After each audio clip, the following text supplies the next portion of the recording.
Good morning भाई, good morning.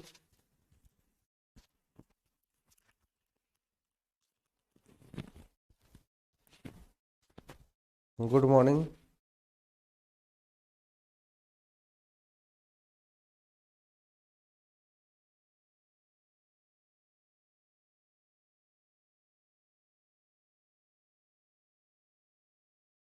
अभी UP board वाले ना आए। अभी यूपी बोर्ड वालों के लिए नहीं चल रहा है भाई, ठीक है, बताया जाएगा के लिए है।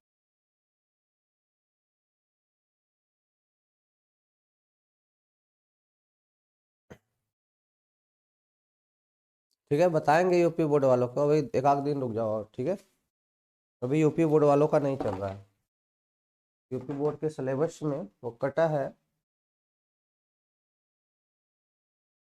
बस एक आध दिन और चलेगा। ठीक है।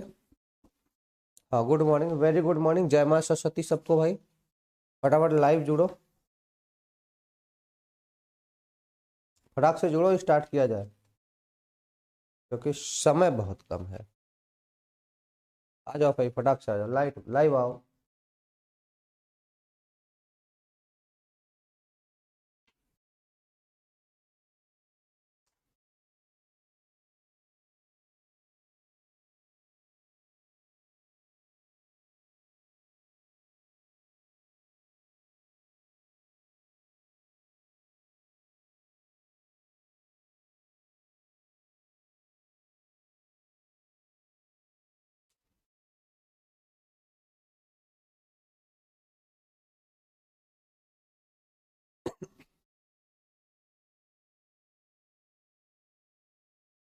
चलो, इस समय अब ज्यादा हो रहा है, अब स्टार्ट करते हैं।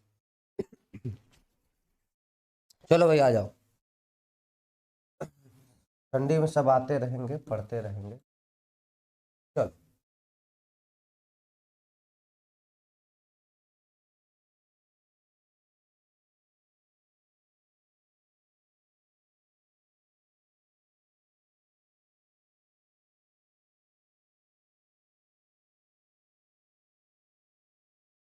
ठीक है भाई।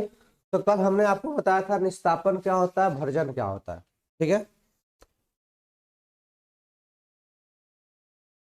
ठीक है। हमने अभी इसके पहले बताया था कि निस्तापन क्या होता है और भर्जन क्या होता है। तो निस्तापन और भर्जन हमने देख लिया। अब देखो, हमने जितने भी सल्फाइड हो चाहे कार्बोनेट है, इसको बस समझो। हमने क्या किया है, चाहे सल्फाइड आयस को हूं, चाहे सल्फाइड आयस को हूं, या फिर कार्बोनेट आयस को हो, या फिर क्या हो, कार्बोनेट आयस को हो, इन दोनों को हमने बदल दिया है ऑक्साइड में, ऑक्साइड आयस्क में। किसमें बदल लिया भैया? ऑक्साइड। ठीक है ना। चाहे कार्बोनेट आयस्क को हो, चाहे सल्फाइड आयस्क को हो, हमने उसको बदल दिया है इसमें ऑक्साइड आयस्क में। अब आप समझो, हम कार्बोनेट कार्बोनेट आयस्क का हम लोग क्या किए थे वहां पे? बोलो भाई, बताओ फर्क से। कार्बोनेट आयस्क का क्या किए थे? निस्तापन। और सल्फाइड आयस्क का क्या किए थे? हर्जन। ठीक है ना। अब समझो, इतना करने के बाद, ठीक है भाई, इतना करने के बाद हमें क्या मिल गया है? ऑक्साइड अयस्क। हमें क्या मिल गया है? ऑक्साइड अयस्क। मतलब जो धातु है वो ऑक्साइडों के रूप में कन्वर्ट हो गए हैं, धातु ऑक्साइड हम पा गए।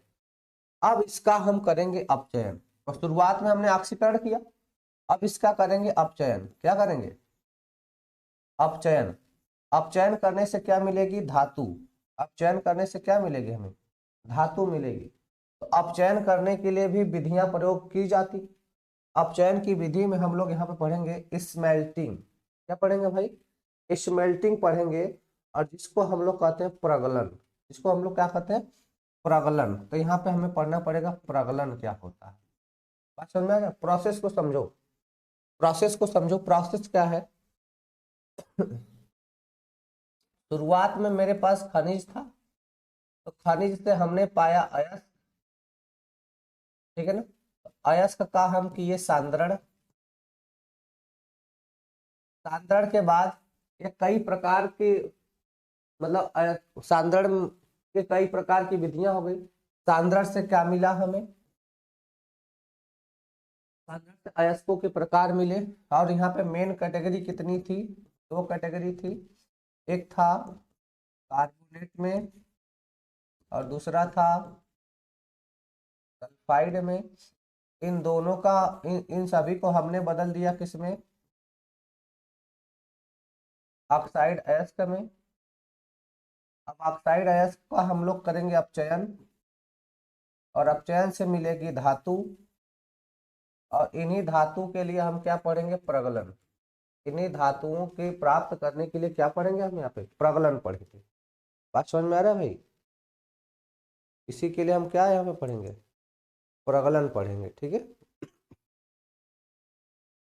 यहाँ तक की चीजें हो गई थी। अविनाश राव, अरे बताया तो था, क्या पूछे थे भैया।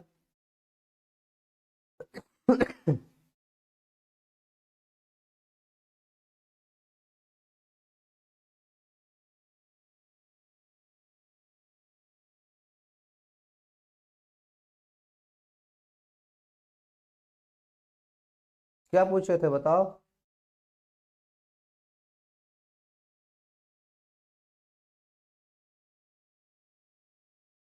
चलो भाई आगे चलते हैं,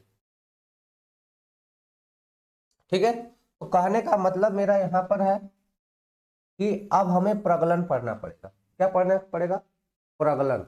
और प्रगलन की क्रिया कराने के लिए, प्रगलन की क्रिया कराने के लिए मतलब प्रगलन क्या है, अपचयन का प्रोसेस है। अब इस प्रगलन की क्रिया कराने के लिए इसमें कुछ अलग से मटेरियल डाला जाता है, कुछ पदार्थ हम अलग से डालते हैं,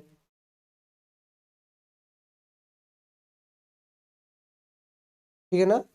प्रगलन की क्रिया कराने के लिए इसमें बाहर से कुछ पदार्थ डालते हैं, इस पदार्थ का हम नाम देते हैं गालक। इस पदार्थ को हम क्या कहते हैं, गालक। इंग्लिश में कहते हैं फ्लक्स। क्या कहते हैं, फ्लक्स। और प्रगलन को इंग्लिश में कहते हैं स्मेल्टिंग, ठीक है मेरे भाई। बात समझ में आ रहा है कि नहीं। तो अब हमें पढ़ना है प्रगलन और गालक। क्या पढ़ना है, प्रगलन और गालक पूछा जाता है, ठीक है। बात समझ में आ गई, चले भाई, चलो आ जाओ। अब अगली हेडिंग हम पढ़ेंगे प्रगलन। क्या पढ़ लेंगे, प्रगलन। चलो हेडिंग लगा दो।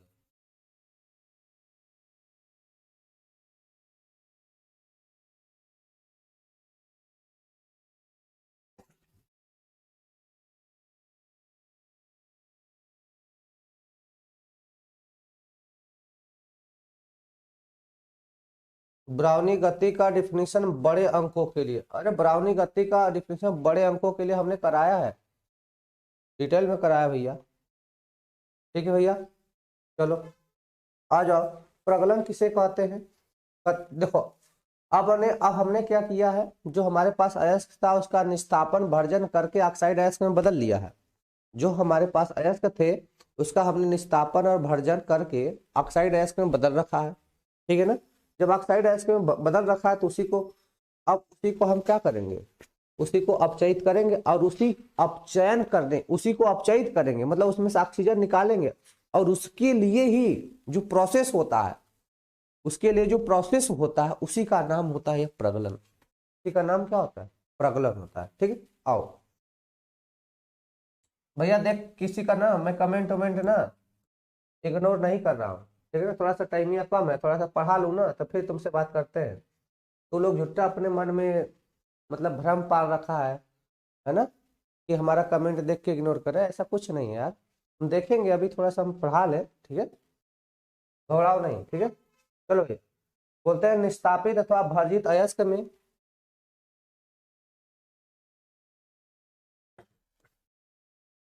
निस्तापित अथवा भर्जित अयस्क में, निस्तापित अथवा भर्जित अयस्क में अपचायक पदार्थ,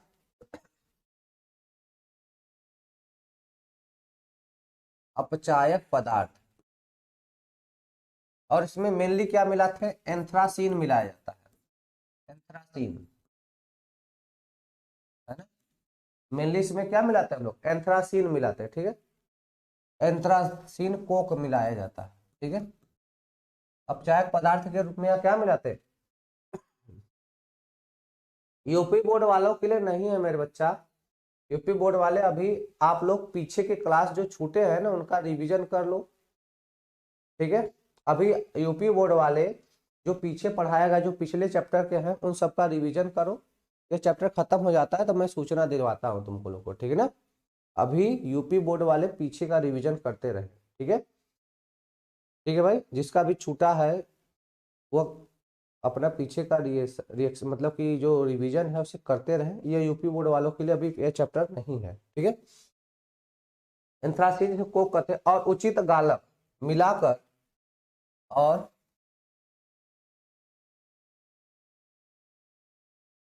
उचित गालक, अब गालक क्या होता है पढ़ेंगे, पूछना मत, पढ़ाएंगे हम खुद।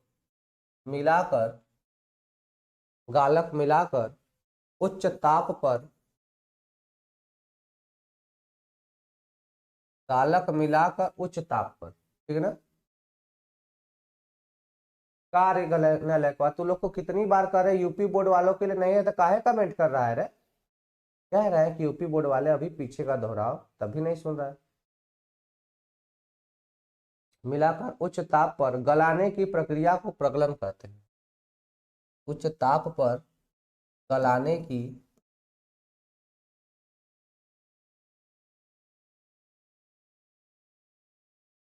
प्रक्रिया को प्रगलन कहते हैं,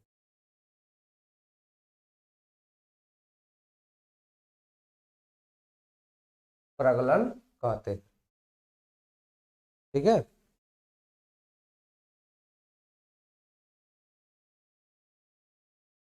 बात समझ में आ रहा है। क्या कह रहा है भाई, निस्तापित अथवा भर्जित अयस्क में अपचायक पदार्थ जैसे एंथ्रासीन और उचित गालक मिलाकर उच्च ताप पर गलाने की प्रक्रिया क्या कहलाती, प्रगलन। अब देखो, अयस्क तो गल जाएंगे लेकिन अधातु वहां से नहीं गलते। अयस्क को हम निकाल लेंगे, गलाते हैं, इसको क्या करते हैं, मेल्ट कराते हैं। इसको क्या करते हैं हम लोग, मेल्ट कराते हैं। जो अयस्क है, जो निस्तापित और भर्जित अयस्क हमें मिला है उसे गलाएंगे। नहीं गलेगा तो कुछ गालक वालक मिला के, कुछ अपचायक पदार्थ मिला के उसे गलाएंगे, ठीक है ना।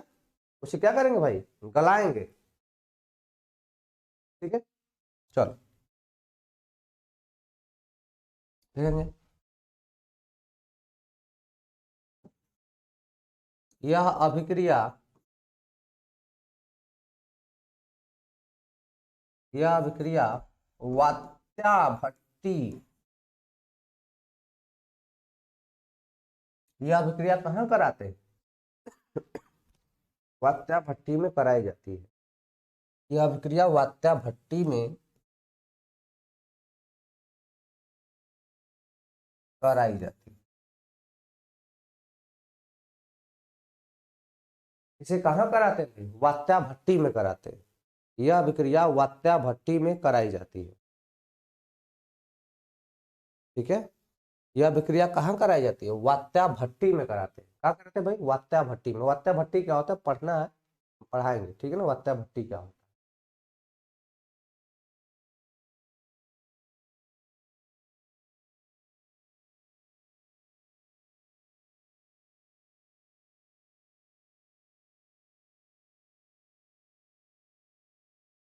ठीक है। आगे लिखेंगे होता क्या है। कहते हैं इस अभिक्रिया में, इस अभिक्रिया में, इस अभिक्रिया में अयस्क का गलित धातु में अपचयन हो जाता है। इस अभिक्रिया में अयस्क का, अयस्क का गलित धातु में अपचयन हो जाता है, गलित धातु में अपचयन हो जाता है। तथा अशुद्धियां, तथा कौन, जो अशुद्धियां मिली है, अब चयन हो जाता है तथा गालक अयस्क में उपस्थित, तथा गालक अयस्क में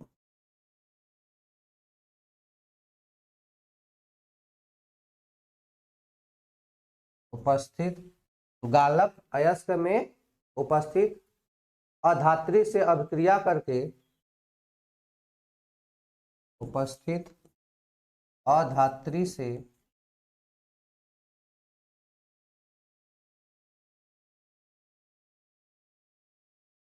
अभिक्रिया करके जो अशुद्धियां हैं, ठीक है ना, जो अशुद्धियां मिली हैं उनके साथ क्या करता है, तो अशुद्धियों के साथ अभिक्रिया करके गलित धातुमल बनाता है, गलित धातुमल बनाता है, गलित धातुमल बनाता है, जो हल्का होने के कारण धातु के ऊपर तैरता है, जो हल्का होने के कारण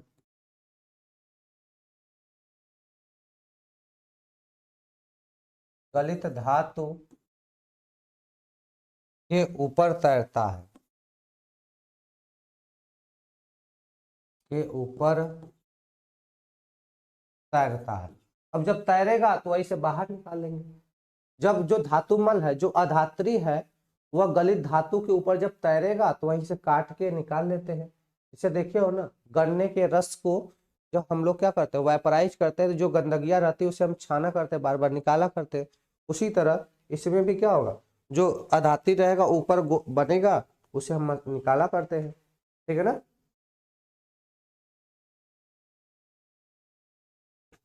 कहेंगे जिसे अलग कर लिया जाता है, जिसे पृथक कर लिया जाता है,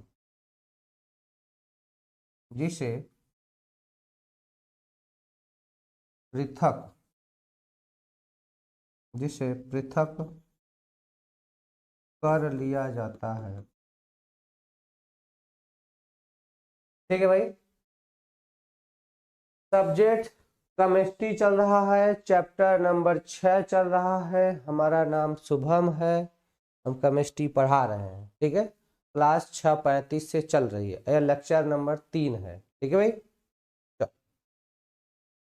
बात समझ में आ गया इतना? तो प्रगलन समझ में आया। प्रगलन क्या है, जो भर्जन और निस्तापन से अयस्क प्राप्त है उन्हें गलाने की एक प्रक्रिया है, उन्हें गलाने की क्या है, प्रक्रिया है, ठीक है, जिसमें हम क्या मिलाते हैं, गालक मिलाते हैं। अब गालक क्या होता है, गालक की चर्चा करते हैं, पहले से एग्जाम्पल की बात कर ले, फिर हम लोग गालक की बात करते हैं। जैसे एग्जाम्पल में आप लोग लेंगे हेमेटाइट, हेमेटाइट का प्रगलन, एग्जाम्पल क्या लेंगे भाई, हेमेटाइट का प्रगलन। तो कोक मिलाना है ना, तो हेमेटाइट का फार्मूला क्या होता है, Fe2O3 होता है। क्या होता है हेमेटाइट का फार्मूला, क्या होता है, Fe2O3 होता है। इसमें हम लोग कोक मिला देंगे, क्या मिला देंगे, कोक मिला देंगे और कर देंगे गर्म। और क्या कर देंगे भाई हम लोग इसको गर्म, तो इसमें से क्या बनेगा, 2Fe अलग हो जाएगा, प्लस 3CO, ये गैस के रूप में हो जाएगा बाहर, ये आयरन धातु हमें प्राप्त हो जाएगी, आयरन धातु हमें क्या होगी, प्राप्त हो जाएगी। बात समझ में आ गया, ये आयरन धातु हमें क्या हो जाएगी, प्राप्त हो जाएगी। बात समझ में आ रहा है? तो इस तरह से प्रोसेस किया जाता है किसका, प्रगलन का। किसका प्रोसेस किया जाता है, प्रगलन का। क्लियर है भाई मेरे?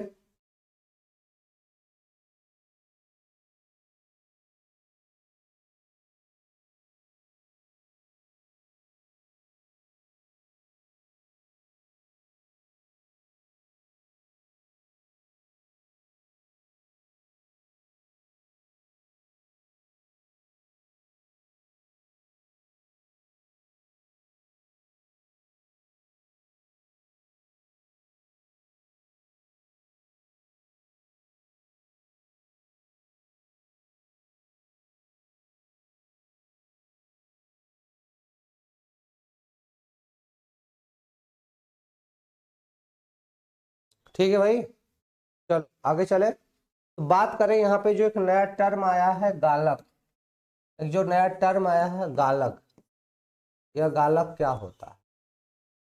ठीक है, बाकी देखो हम इंपॉर्टेंट इंपॉर्टेंट थ्योरी पढ़ा रहे हैं, है ना,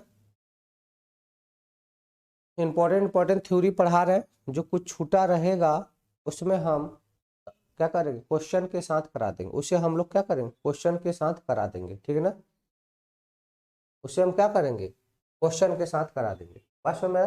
तो गालक किसे कहते हैं? तो हम कहते हैं क्या कि भाई हम प्रगलन की क्रिया में अयस्क को गलाने के लिए जो पदार्थ मिलाते हैं, प्रगलन की क्रिया में वे पदार्थ जो मिलाते हैं कि वह पिघल जाए, उसे उसी पदार्थ को क्या कहते हैं, गालक कहते हैं। क्या कहते हैं, गालक। कहेंगे वह पदार्थ जो अयस्क में उपस्थित, वह पदार्थ जो अयस्क में उपस्थित, वह पद क्या कर रहे हो भाई, प्रगलन को पद्रावण भी न, अच्छा इंग्लिश में स्मेल्टिंग कहते हैं, आप इंग्लिश जान जाओ, स्मेल्टिंग कहते हैं, ठीक है। वह पदार्थ जो अयस्क में उपस्थित अगलनीय अशुद्धियों से, अगलनीय अगलनीय अशुद्धियों,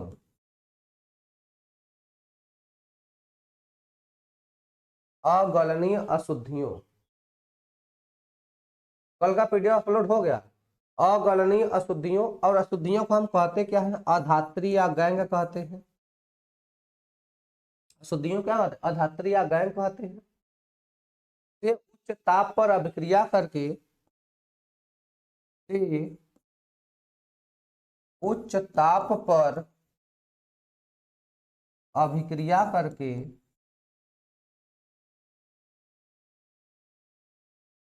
क्या कर रहा है, वह पदार्थ जो अयस्क में उपस्थित अगलनीय अशुद्धियों, अशुद्धियों को अधात्री कहते से उच्च ताप पर अभिक्रिया करके गलनीय पदार्थ, अभिक्रिया करके गलनीय पदार्थ, मतलब इनके साथ अभिक्रिया करके कैसा कैसा बना लेता है, गलने लायक बना लेता है, गलनीय पदार्थ जिसे,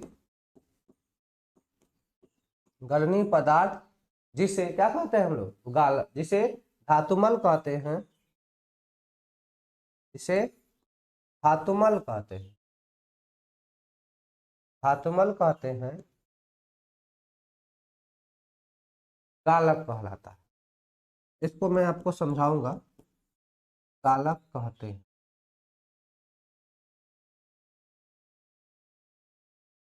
समझो क्या कहना चाहता है, करा वह पदार्थ जो अयस्क में उपस्थित अगलनीय अशुद्धियों, वह पदार्थ जो अयस्क में उपस्थित अगलनीय अशुद्धियों से उच्च ताप पर अभिक्रिया करती, से उच्च ताप पर अभिक्रिया करे, गलनीय पदार्थ, गलनीय पदार्थ बनाता है। क्या बनाता है, गलनीय पदार्थ बनाता है। इसको लिखा नहीं गया, आप लोग समझो, गलनीय पदार्थ बनाता है जिसे धातुमल कहते हैं। क्या कहलाता है, गालक। मतलब जो पदार्थ हम डाले थे उसे गलनीय पदार्थ बनाने के लिए, उसे तो धातुमल कहते, जो बनाया नया का धातुमल कहते, लेकिन जो हम डाले थे उसको क्या कहते हैं, गालक कहते हैं। क्या कहते हैं, गालक कहते हैं। ठीक है भाई,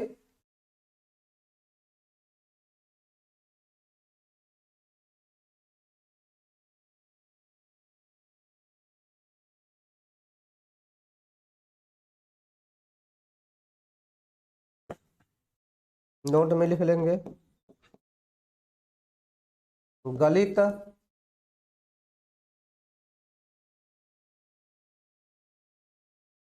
धातुमल का घनत्व, गलित धातुमल का घनत्व, क्या करे भाई, गलित धातुमल का घनत्व गलित धातु से कम होता है, गलित धातु से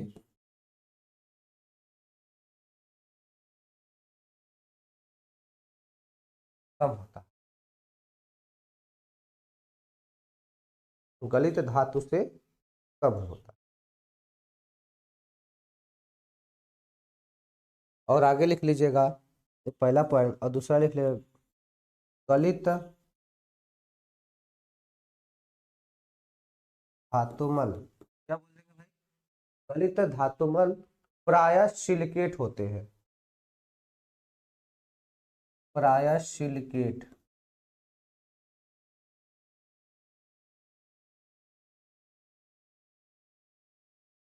क्या होते हैं, सिलिकेट होते हैं।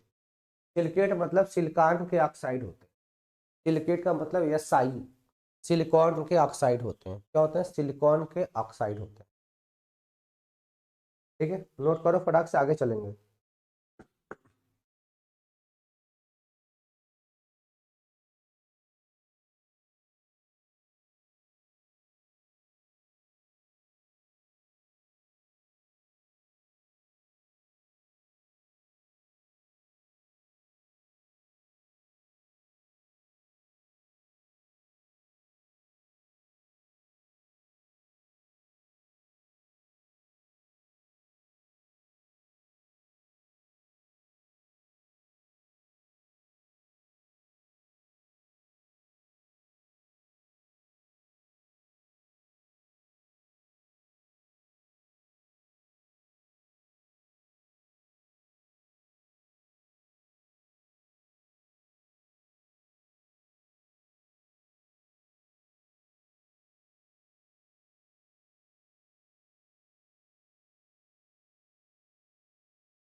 ठीक है भाई, हो गया। तो अब देखो, हमें इससे धातु प्राप्त हो जाएगी, इससे क्या प्राप्त हो जाएगी भाई, इससे धातु प्राप्त हो जाएगी। ठीक है, बात समझ में आ रहा है। गलित धातु क्या होता है, गलित धातु का मतलब हो गया वह किसी भी लोहे की मतलब कोई भी धातु है तो उसे हम द्रव की तरफ पिघला दें तो उसे क्या बोलते हैं, गलित धातु। क्या बोलते हैं, गलित धातु। सर ये चैप्टर नंबर 6 चल रहा है, धातु तत्वों का निष्कर्षण एवं सिद्धांत। ये चैप्टर नंबर 6 चल रहा है, तत्वों का निष्कर्षण एवं सिद्धांत। ठीक है, चलो आगे चलते हैं। अब हमें धातु प्राप्त हो गई है, अब हमें क्या, गलित धातु प्राप्त हो गई। हाँ, जय मां सरस्वती। गलित धातु प्राप्त हो गई है। अब हम धातुओं का शोधन या परिष्करण पढ़ेंगे। अब धातु शुद्ध कैसे किया जाए, हम पढ़ेंगे धातुओं का शोधन। क्या पढ़ेंगे, धातुओं का शोधन, या इसी को बोलते हैं परिष्करण, या इसी को क्या बोलते हैं भाई, परिष्करण, या इसी को हम क्या बोलते हैं, परिष्करण। बात समझ में आ रहा है? धातुओं का शोधन पढ़ेंगे, या तो इसी को कहते हैं क्या, परिष्करण। इंग्लिश में बोल देंगे रिफाइनिंग ऑफ मेटल या प्यूरिफिकेशन। इंग्लिश में बोल देंगे प्यूरिफिकेशन, प्यूरिफिकेशन और refining, refining of metal, refining of metal. क्या बोल देंगे भाई, रिफाइनिंग ऑफ मेटल बोल देंगे। ठीक है, बात समझ में आ रहा है। सर यूपी बोर्ड वालों के लिए है, जी नहीं है। ठीक है, अब आगे चलो।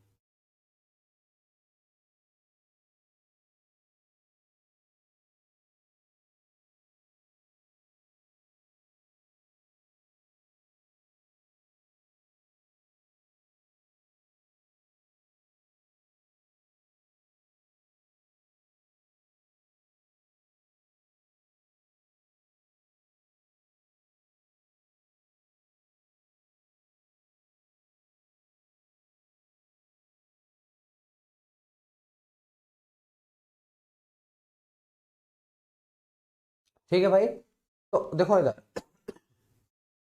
तो ऊपर हमने अभी तक जितना मेथड यूज किया, सॉरी, ऊपर अभी तक हमने जितना मेथड यूज किया है उनसे जो हमें धातु अभी प्राप्त हुई, ऊपर जितना मेथड हमने यूज किया उससे जो धातु हमें प्राप्त हुई है वह पूर्णतया शुद्ध नहीं होती। ऊपर हमने जो भी मेथड यूज किया है उसमें अभी जो हमें धातु प्राप्त हुई है पूरी तरह से शुद्ध धातु प्राप्त नहीं हुई है। बात समझ में आ रहा है? फिर से समझ लो कि ऊपर अभी हमने निस्तापन, भर्जन, प्रगलन जो भी प्रोसेस किया उसमें जो हमें धातु प्राप्त हुई है पूर्ण रूप से वह शुद्ध नहीं है। जब पूर्ण रूप से शुद्ध नहीं है मतलब उसमें अशुद्धियां हैं तो हमें शुद्ध करना पड़ेगा। अब उनको और शुद्ध बनाने के लिए क्या उपयोग करना पड़ेगा उसे पड़ेगा, मतलब उनको और शुद्ध करना है, और शुद्ध करने के लिए क्या प्रोसेस करना पड़ेगा उसको हम पढ़ेंगे। ठीक है भाई। तो पहली चीज जानो कि धातु में कौन कौन सी अशुद्धियां अभी मिली होंगी, कौन कौन सी अशुद्धियां अभी उनके पास होंगी।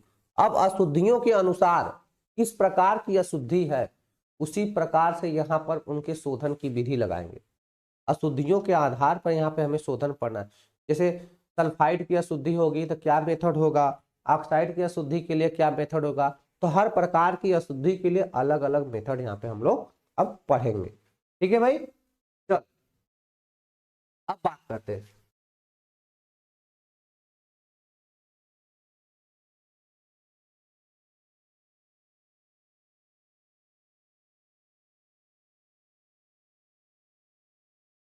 लिखते हैं धातुओं के शोधन करने के लिए अनेक विधियां प्रयुक्त होती हैं।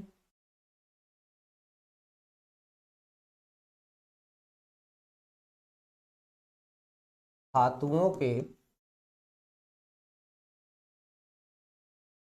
शोधन के लिए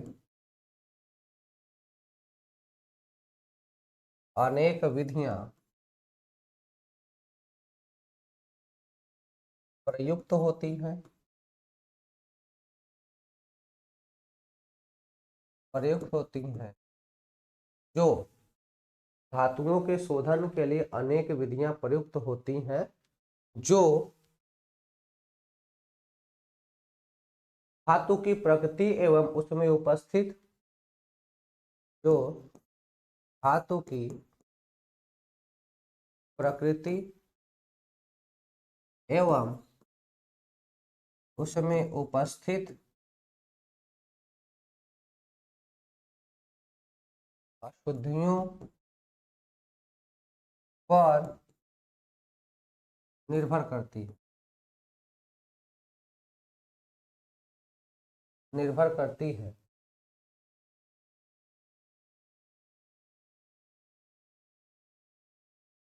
ठीक है। एवं उसमें उपस्थित अशुद्धियों पर भी निर्भर करती है। कहने का मतलब है कि अब हम शुद्धिकरण के लिए क्या मेथड लगाएंगे तो वह निर्भर करेगा, किस पर निर्भर करेगा कि अब धातु की प्रकृति क्या है, क्या धातु की प्रकृति क्या है और उसमें अशुद्धि कैसी है।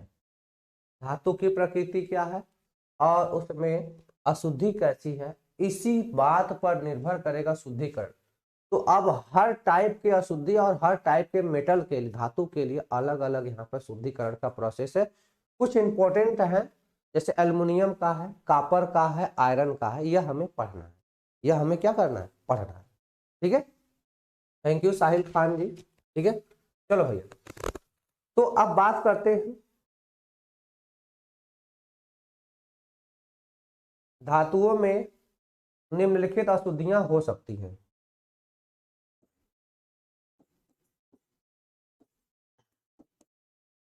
धातुओं में निम्न अशुद्धियां हो सकती हैं। अशुद्धियां हो सकती हैं। क्या अशुद्धि हो सकती है, पहला देखिए क्या अशुद्धि हो सकती है। पहला, अयस्क में उपस्थित उपस्थित अन्य धातु ऑक्साइडों, अयस्क में उपस्थित अन्य धातु ऑक्साइडों मतलब दूसरे के धातु, अयस्क में किसी और का धातु ऑक्साइड, क्या लिखा हमने, अयस्क में उपस्थित अन्य धातु ऑक्साइड, अन्य धातु ऑक्साइडों के अपचयन से प्राप्त अन्य धातुएं, अन्य धातु ऑक्साइडों के अपचयन से, ऑक्साइडों के अपचयन से प्राप्त अन्य धातुएं, प्राप्त अन्य धातुएं, इसकी अशुद्धि हो सकती है, यह अशुद्धि हो जाएगा वहां पे। और दूसरी अशुद्धि क्या हो सकती है, कहते हैं भट्टी में अपचयन से प्राप्त धातुएं, जैसे भट्टी है हमारे पास, भट्टी में अपचयन से प्राप्त धातुएं, जैसे सिलिका हो जाए, प्राप्त धातुएं जैसे सिलिका, सिलिका को हम जैसे बालू कहते हैं, सिलिकॉन हो जाए, जैसे क्या हो जाए, सिलिकॉन हो जाए, सिलिका हो जाए, तो सिलिकॉन कहते हैं, सिलिकॉन तथा फास्फोरस, क्या क्या प्राप्त हो जाए भाई, सिलिकॉन तथा फास्फोरस प्राप्त हो जाए, सिलिकॉन तथा फास्फोरस, सिलिकॉन तथा फास्फोरस प्राप्त हो जाए, क्या हो जाए, सिलिकॉन और फास्फोरस, जैसे भट्टी, तो चाहे भर्जन करे, चाहे निस्तापन करें, चाहे प्रकलन करें, सब तो भट्टी में ही होता है। तो भट्टी में जब गर्म करते हैं, जब भट्टी में गर्म करते हैं तो हो सकता है सिलिकॉन प्राप्त हो, फास्फोरस प्राप्त हो, या मान लो एल्युमिनियम के अयस्क में यह सब मिला तो यह अशुद्धि हो जाएगी, एल्युमिनियम की तुलना में क्या हो जाएगी, इम्प्योरिटी हो जाएगी, तो इसे हमें साफ करना पड़ेगा। इसे हम क्या करेंगे भाई, साफ करेंगे, ठीक है। तीसरी अशुद्धि क्या हो सकती है, धातुओं के ऑक्साइड जिनका अपचयन नहीं हो सका, धातुओं के ऑक्साइड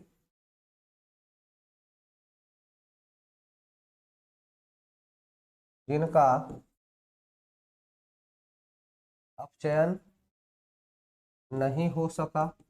अरे कुछ ऐसे भी तो लोग होंगे जिनका अपचयन नहीं होगा, कुछ ऐसे भी तो धातु ऑक्साइड होंगे जिनका अपचयन ही नहीं होगा, तो अभी किसके रूप में पाए जाएंगे, अशुद्धि के रूप में, इसके रूप में पाए जाएंगे, अशुद्धि के रूप में पाए जाएंगे। और चौथा क्या हो जाएगा, चौथी अशुद्धि किस टाइप की हो जाएगी, कहते हैं गालक धातुमल आदि की अशुद्धियां,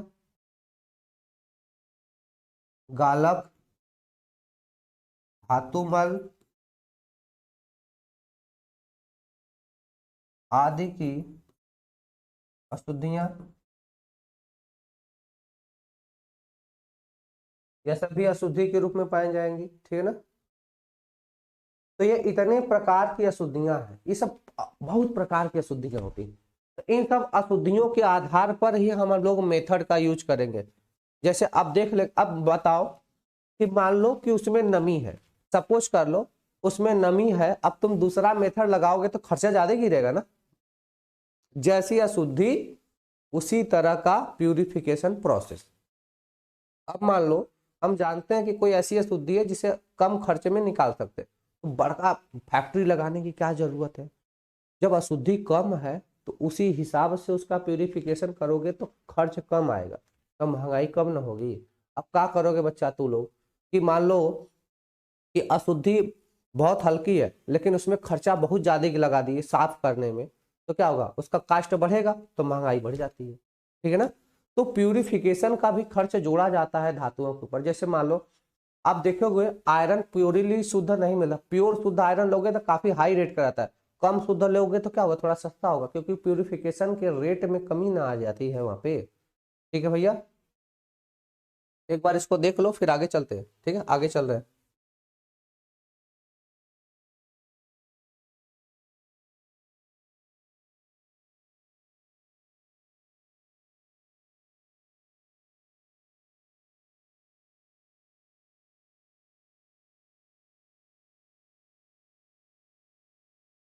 ठीक है भाई, चलो आगे चलते हैं, ठीक है, आ जाओ आगे चलते हैं।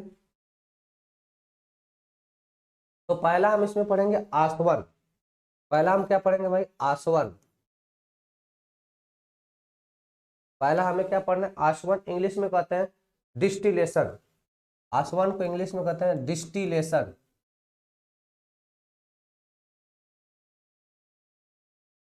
पहला हम लोग पढ़ेंगे भाई आसवन। क्या पढ़ेंगे? आसवन। अरे बिल्कुल एग्जाम्पल दे के समझाएंगे। अभी तो ये सब अशुद्धियां थी ना, अब उस एग्जाम्पल से समझाएंगे, अब एग्जाम्पल से समझाएंगे, ठीक है ना? ठीक है, एक मिनट रुक जाइए आप लोग।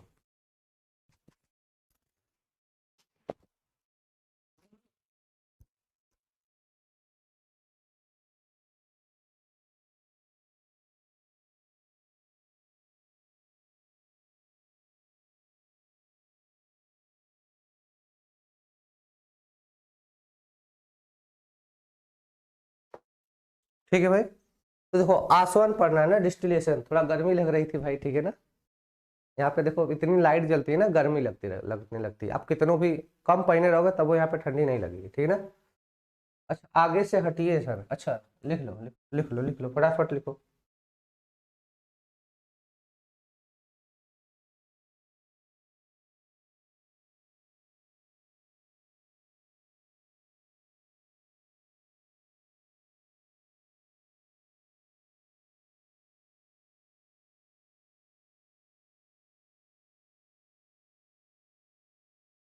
ठीक है, चलो आ जाओ। ठीक है भाई, अब देखो, जैसे ना आसवन विधि का भी उपयोग करते हैं, तो कहते हैं कुछ धातुओं के, समझो, जैसे कुछ धातुओं के जो क्वथनांक होते हैं कम होते हैं। कुछ धातुओं के क्वथनांक क्या होते हैं? कम होते हैं। तो उन धातुओं को हम वाष्पीकृत कर देंगे। कुछ धातुओं के जो क्वथनांक होते हैं कम होते हैं, तो हम उन्हें क्या करेंगे? वाष्पीकृत कर देंगे। वाष्प में, भाप में, वाइपर में बना देंगे। वाइपर, और उसके वाइपर को इकट्ठा करके ठंडा कर लेंगे। उसके वाइपर को इकट्ठा करके क्या कर लेंगे भाई? ठंडा कर लेंगे। बात समझ में आ रहा है ना? पहले समझो। तो आसवन विधि कब लगाते हैं? तो आसवन विधि तब यूज करते हैं जब धातुओं के क्वथनांक कम हो। जब धातुओं के क्वथनांक कम, तो हम उन्हें वाष्पित कर देते हैं। और जो अशुद्धियां उनका क्वथनांक ज्यादा हो, तो हम उन्हें वाष्पित कर देंगे और उनके वाष्प को कलेक्ट करके ठंडा करके धातु प्राप्त कर लेते हैं। तो मैं सीधे सीधे लगाता हूं। आसवन विधि सब जानते हो, आसवन विधि होती क्या है ना? आसवन विधि आप सब जानते हो क्या होता है। मैं सीधे एग्जाम्पल की बात करता हूँ, तो इनमें कौन कौन से एग्जाम्पल आते हैं, कौन कौन से एग्जाम्पल आते हैं, मैं सीधे सीधे एग्जाम्पल की बात करता हूँ। तो पारा, जिंक, आर्सेनिक, कैडमियम। पारा, जिंक, आर्सेनिक, कैडमियम, ठीक है ना? पारा, जिंक, आर्सेनिक, कैडमियम, बिस्मथ आदि धातुओं का शुद्धिकरण इस विधि द्वारा किया जाता है। बिस्मथ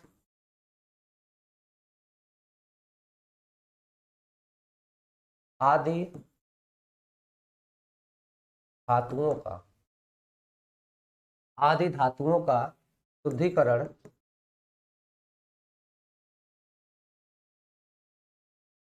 इस विधि द्वारा किया जाता है।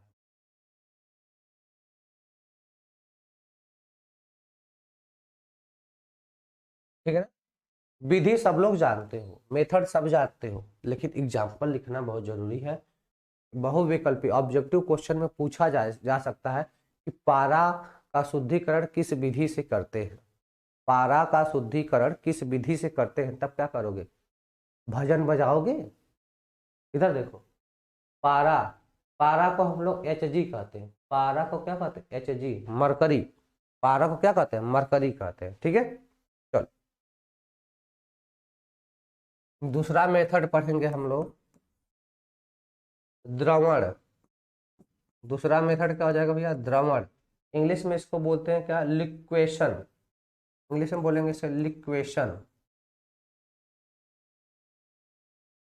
इंग्लिश में क्या बोलेंगे? लिक्वेशन बोलते हैं, द्रवण बोलते हैं।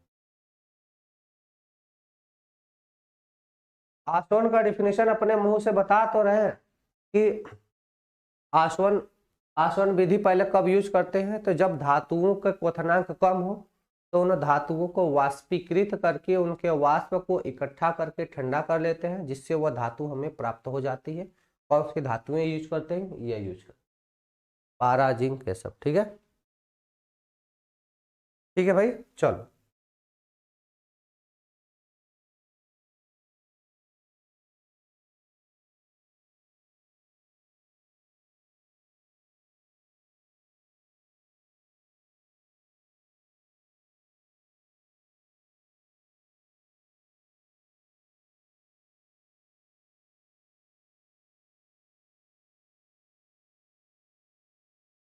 चले भाई दूसरा, चलो द्रवण विधि समझो क्या होता है। द्रवण विधि क्या होता है कि हम लोग सिंपली कहते हैं सरलता पूर्वक गलनी धातु जो आसानी से गल जाए, सरलता पूर्वक गलनी धातु जो आसानी से गल जाए, जो आसानी से क्या हो जाए, गल जाए। तो इसे एक ढलवा भट्ठी में, किस भट्ठी में भैया, ढलवा भट्ठी में। और ढलवा भट्ठी परावर्तनीय, यह प्रोसेस किसमें कराया जाता है, तो परावर्तनीय भट्ठी में ना। यह प्रोसेस कहाँ कराते हैं, ढलवा तल वाली परावर्तनीय भट्ठी में, ढलवा तल वाली परावर्तनीय भट्टी में कराते हैं। यह प्रोसेस कहाँ कराते हैं, ढलवा तल वाली परावर्तनीय भट्टी में। अब समझो करते क्या है, जो आसानी से, जो धातुएं आसानी से गल जाए, जो धातुएं आसानी से गल जाए तो उनको ढलवा तल वाले, ढलवा मतलब थोड़ा स्लोप में होता है, ऐसे थोड़ा स्लोप में, समझ रहे हो ना, थोड़ा सा ढलान पे रहेगा, ऐसे थोड़ा सा ढलान पे रहेगा। तो इधर धातुओं को रख के गर्म किया जाता है, तो शुद्ध धातुएं ऐसे गलते हुए, मतलब शुद्ध धातुएं पिघल कर नीचे इकट्ठा हो जाती हैं और जो अशुद्धि रहेगी यहीं पे जमी रह जाती है। तो इस तरह से धातुओं का शोधन करते हैं। बात समझ में आ रहा है। जैसे देखो कुछ ऐसे ढलवा तल वाला, मतलब एक भट्ठी रहेगा, मान लो ऐसे भट्ठी है, कोई भट्ठी रहेगी बड़ी सी, और इधर आग वाग सब जलाते रहते हैं, तो ढलवा तल रहता है ना। जब ढलवा तल रहेगा तो इधर इधर ही हम लोग अयस्क को रख देंगे, धातु जो हमें प्राप्त है रख देंगे और इसको गर्म करना शुरू करेंगे। तो क्या करेंगे, गर्म, इसको क्या करेंगे भाई, गर्म करेंगे।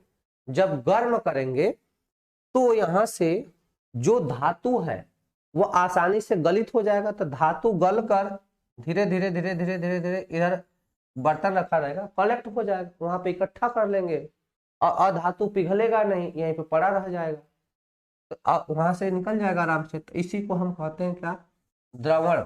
इसी को क्या कहते हैं, द्रवण कहते हैं। तो इनमें,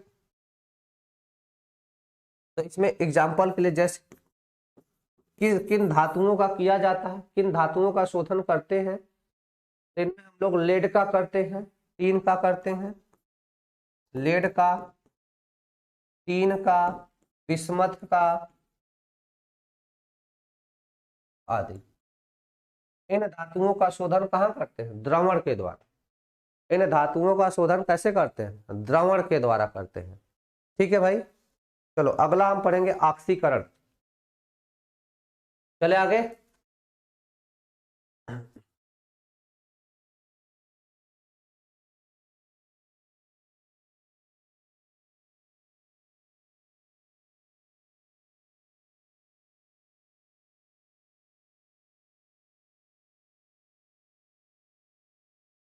ठीक है, अगला चलो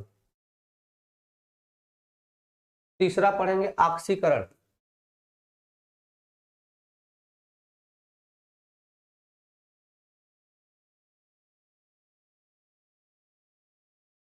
ठीक है, तीसरा प्रोसेस क्या हो जाएगा भाई, ऑक्सीकरण। इसको बोलते, इंग्लिश में बोलेंगे ऑक्सीडेशन। इंग्लिश में क्या बोलेंगे, ऑक्सीडेशन बोलेंगे। ठीक है, ठीक है। क्या हुआ जी, काहे रो रहा है, देखो ये सब मुंह निपोर के सब क्या बोल रहे हैं, बताओ भैया, बताइए सर ना, प्लीज प्लीज प्लीज, क्या क्या बताएं भाई, क्या कह रहे हो बताओ, क्या कह रहे हो बताओ, फटाक से, फटाक जल्दी बताओ। यूपी बोर्ड वालों के लिए नहीं है, बिल्कुल यूपी बोर्ड वालों के लिए नहीं है।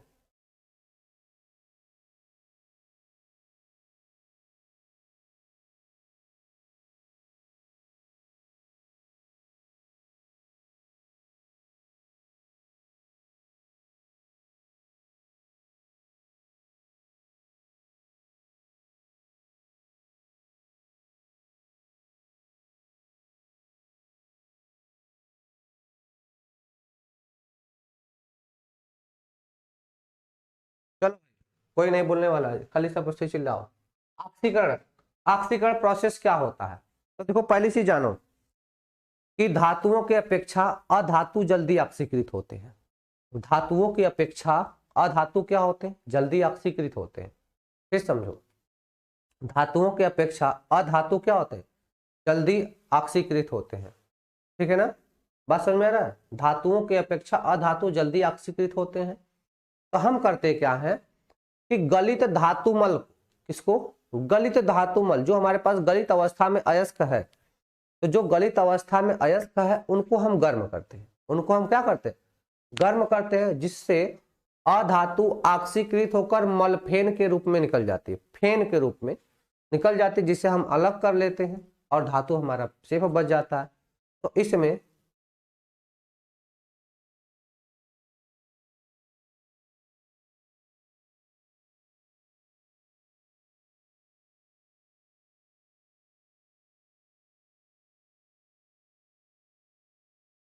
ठीक है, तो बात समझिए। तो ऑक्सीकरण के प्रोसेस में होता क्या है कि अधातु की जो ऑक्सीकृत क्षमता होती है ज्यादा होती है, धातु की ऑक्सीकृत क्षमता कम होती है। तो हम धातु मल को हम हीट कर देते हैं, गर्म कर देते हैं। तो अधातु जो है वह ऑक्सीकृत होकर मलफेन, किसके रूप में, फेन के रूप में, मलफेन, मलफेन के रूप में यहाँ से अधातु क्या होते हैं, अधातु निकल जाते हैं और हमें धातु प्राप्त हो जाता है।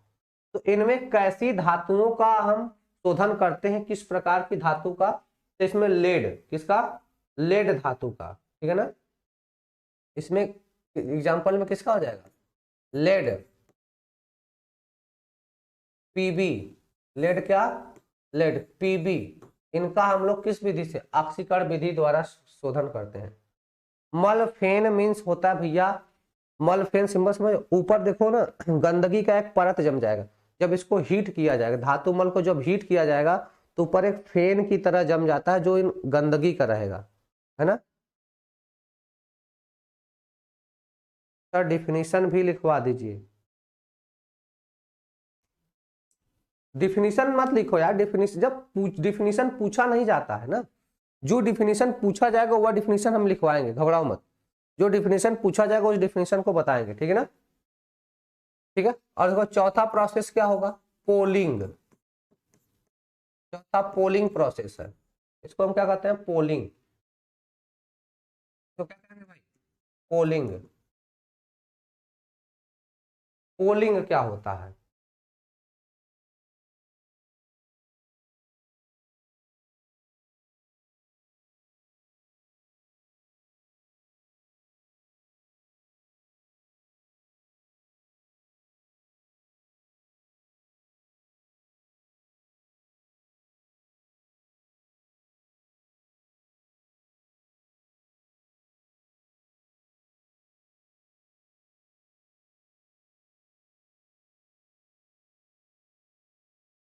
ठीक है भाई। अब देखो इसमें क्या होता है, हम कहते हैं वे अयस्क जिनमें धातु ऑक्साइड के रूप में होती हैं, वे अयस्क जिसमें क्लास 6:30 से होता है, कभी कभार लेट हो जाता है, ठीक है। चलो भैया, हम कहते हैं, इसका मैं डिफिनेशन लिखवा देता हूँ, वे धातुएं जिनमें उनके ऑक्साइड, इसका डिफिनेशन मैं लिखवा देता हूँ, पोलिंग है, वे धातुएं, क्या लिखेंगे डिफिनेशन भाई, वे धातुएं जिनमें उनके ऑक्साइड, जिनमें उनके ऑक्साइड, जिनमें उनके ऑक्साइड अशुद्धियों के रूप में, ऑक्साइड अशुद्धियों के रूप में उपस्थित होते हैं, उपस्थित होते हैं। वे धातुएं जिनमें उनके ऑक्साइड अशुद्धियों के रूप में उपस्थित होते हैं, इस विधि द्वारा शोधित किया जाता है।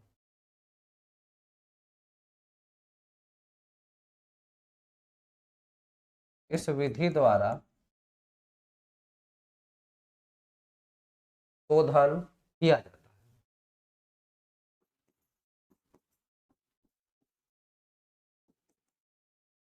इस विधि द्वारा शोधन किया जाता है।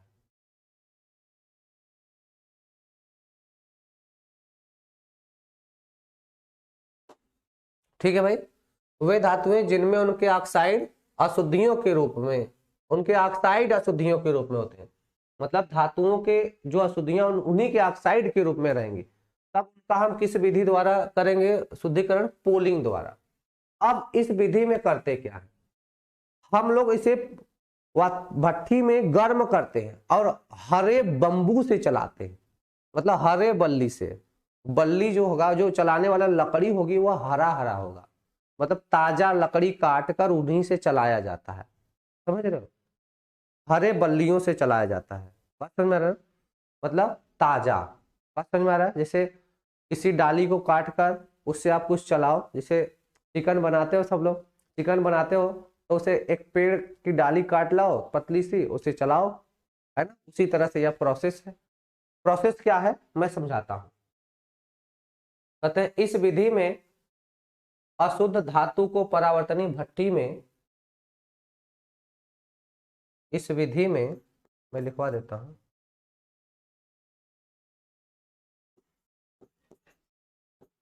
इस विधि में, इस विधि में अशुद्ध धातु को परावर्तनी भट्ठी के,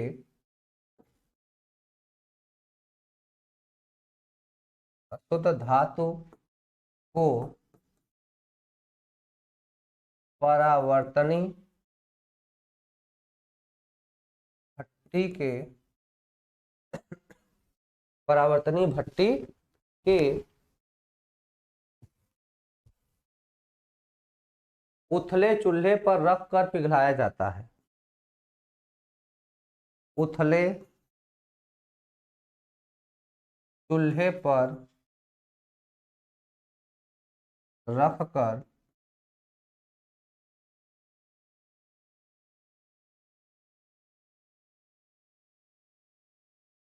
पिघलाया जाता है।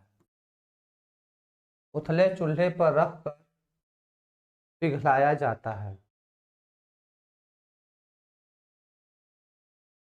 पिघलाया जाता है तथा पिघली धातु को हरी लकड़ी की बल्लियों द्वारा, तथा पिघली धातु को हरी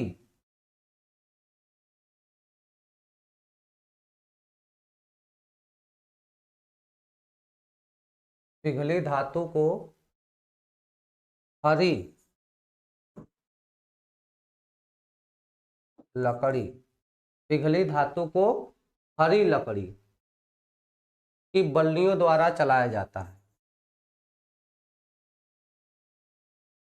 की बल्लियों द्वारा चलाया जाता है।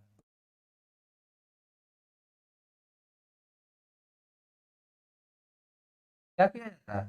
चलाया जाता है। उथले क्या होता है? उथले का मतलब भाई उसी भट्ठी है, उथले का हुआ मतलब सिंपल सा भट्ठी में यार, उसके चूल्हे पर चलाया जाता है। उथले टर्म कोनो खास टर्म नहीं, चूल्हे से, ठीक है, समझ, चूल्हे पर जलाया जाता है, चलाया जाता है।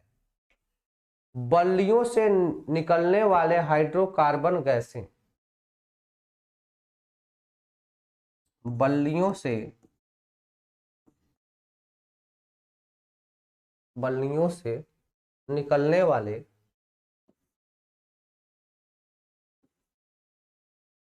निकलने वाले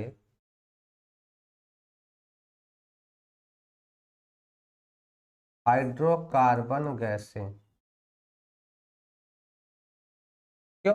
अब हरे पेड़ पौधों को जलाते हैं तो उसमें से हाइड्रोकार्बन गैस निकलती है। हरे पेड़ पौधों को जलाते हैं तो क्या निकलते हैं? जीवाश्म ईंधन, जीवाश्म निकलता है, हाइड्रोकार्बन गैसें निकलते, उधर कर रहा है। बल्लियों से निकलने वाले हाइड्रोकार्बन गैसें गैसों के रूप में पृथक हो जाती है। गैसें धातु ऑक्साइड को धातु में अपचयित कर देती है। गैसें धातु ऑक्साइड को धातु में अपचयित कर देती,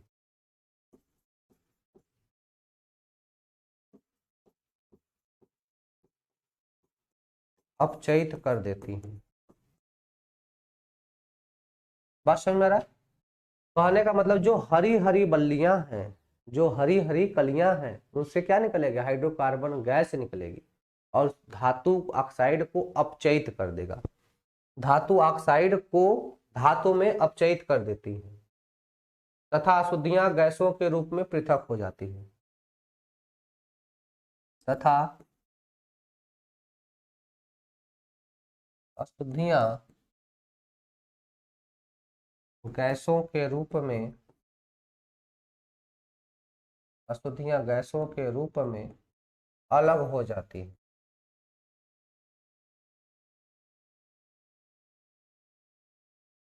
अशुद्धियां गैसों के रूप में अलग हो जाती है। हाँ बिल्कुल सही सर जी, हरे बल्ली से ही चलाते हैं, बिल्कुल बिल्कुल हरे बल्ली से ही चलाते हैं।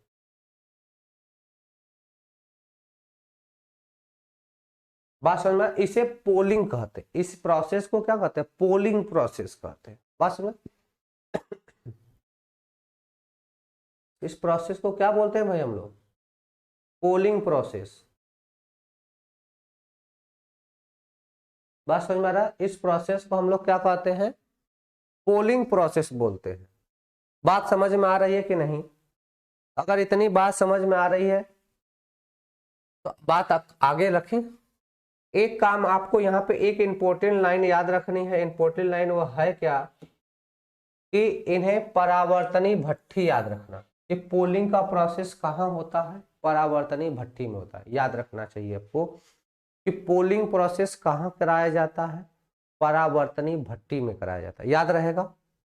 पोलिंग कहाँ कराया जाता है? परावर्तनी भट्ठी में कराया जाता है। याद रहेगा भाई?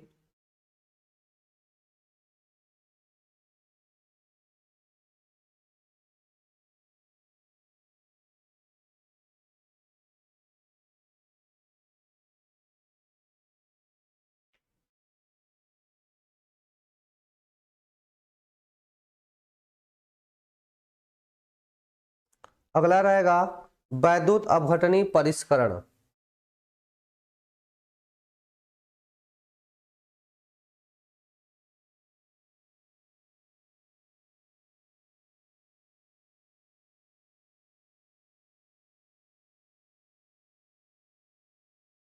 अगला पढ़ेंगे, इंपॉर्टेंट है, वैद्युत अपघटनी परिष्करण।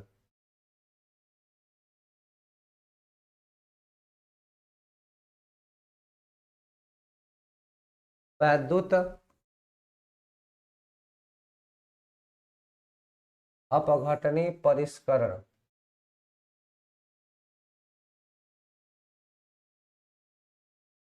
Electrolytic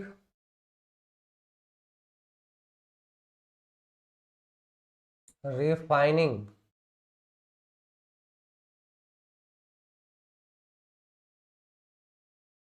electrolytic refining.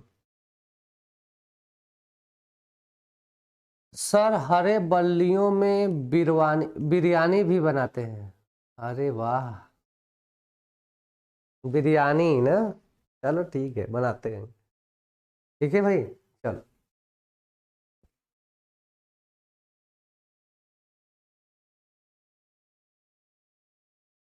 चलो भाई, बात करते हैं वैद्युत अपघटन परिष्करण, मतलब विद्युत अपघटन शुद्धिकरण की बात कर ले। विद्युत अपघटन शुद्धिकरण क्या होता है? ठीक है ना?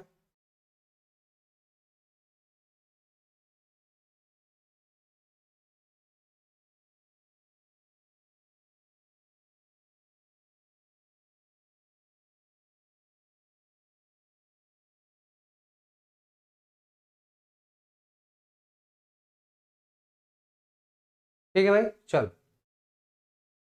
तो देखो बात करते हैं तो मैक्सिमम धातु का, अभी तक तो जो पढ़ रहे थे सब नौटंकी था। जो मैक्सिमम धातु है इसी विधि से शोधित की जाती है। जो मैक्सिमम धातुएं हैं उन्हें हम इस विधि से, इलेक्ट्रोलिटिक मतलब विद्युत अपघटनी परिष्करण द्वारा, विद्युत अपघटनी विधि द्वारा ही शुद्धिकरण करते हैं। जो मैक्सिमम धातुएं होती हैं उनका शुद्धिकरण कैसे करते हैं? इसी मेथड के द्वारा करते हैं। बात समझ में आ रहा है? तो थोड़ा इंपॉर्टेंट है यार, इसका डेफिनेशन हम लोग लिख लेते हैं। अधिकांश धातुओं का शोधन इस विधि द्वारा किया जाता है। लिखेंगे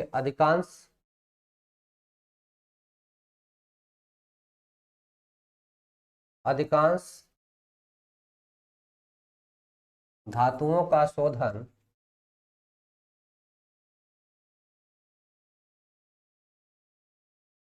इस विधि द्वारा किया जाता है।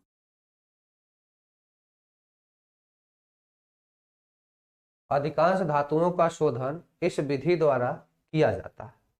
ठीक है, देखते हैं इस विधि में धातु का एनोड, इस विधि में अशुद्ध धातु का एनोड, यहां से हम लोग डिफिनेशन लिखेंगे इसके लिए।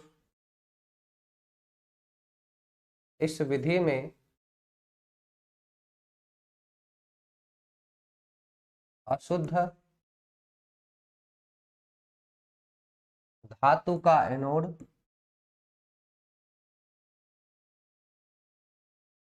इस विधि में अशुद्ध धातु का एनोड तथा शुद्ध धातु की पतली शीट का तथा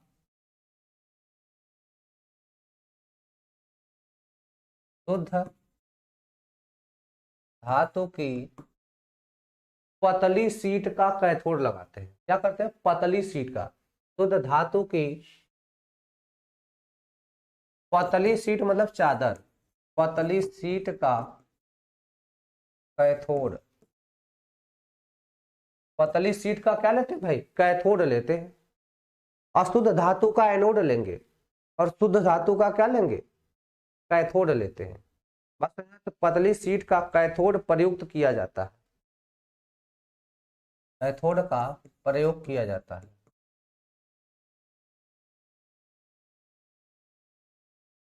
प्रयोग किया जाता है। एक मिला नालायक बोल रहा है हैप्पी बर्थडे सर, एक मिला बोल रहा है, फिर वही नालायक बोल रहा है अमरेश कुमार, फिर कह रहा हैप्पी एनिवर्सरी सर। देखो ना, ये दुष्ट को और कोनो काम नहीं है, पढ़ना वढ़ना नहीं है।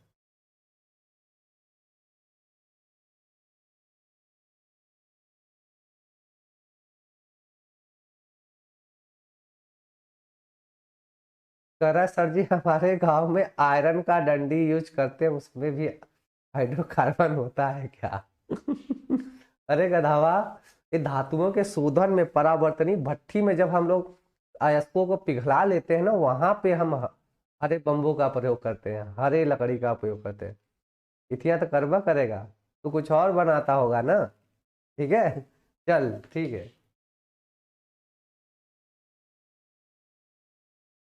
चलो भैया, तो बात को समझो, इस विधि में क्या करते हैं? अशुद्ध धातु का एनोड यूज करते हैं, अशुद्ध धातु का एनोड यूज करते हैं, शुद्ध धातु का हम लोग कैथोड यूज करते हैं। शुद्ध धातु का क्या करते हैं? कैथोड यूज करते हैं। ठीक है, आगे हट रहे हैं, हट रहे हैं, बिल्कुल हट रहे हैं। जिन्हें वैद्युत अपघटनी पात्र में रख देते हैं, जिन्हें जिन्हें वैद्युत अपघटनी, जिन्हें वैद्युत अपघटनी पात्र में रख देते हैं। कहाँ रख देते हैं भाई? वैद्युत अपघटनी पात्र में रख देते हैं। इस पात्र में धातु जिसका शोधन किया जाना है, इस पात्र में धातु जिसका शोधन शोधन किया जाना है, जिनका शोधन किया जाना है,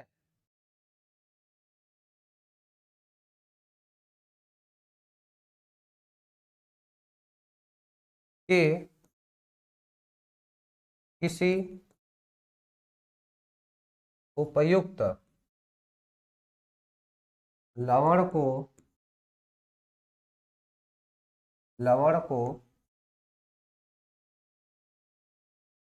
वैद्युत अपघट्य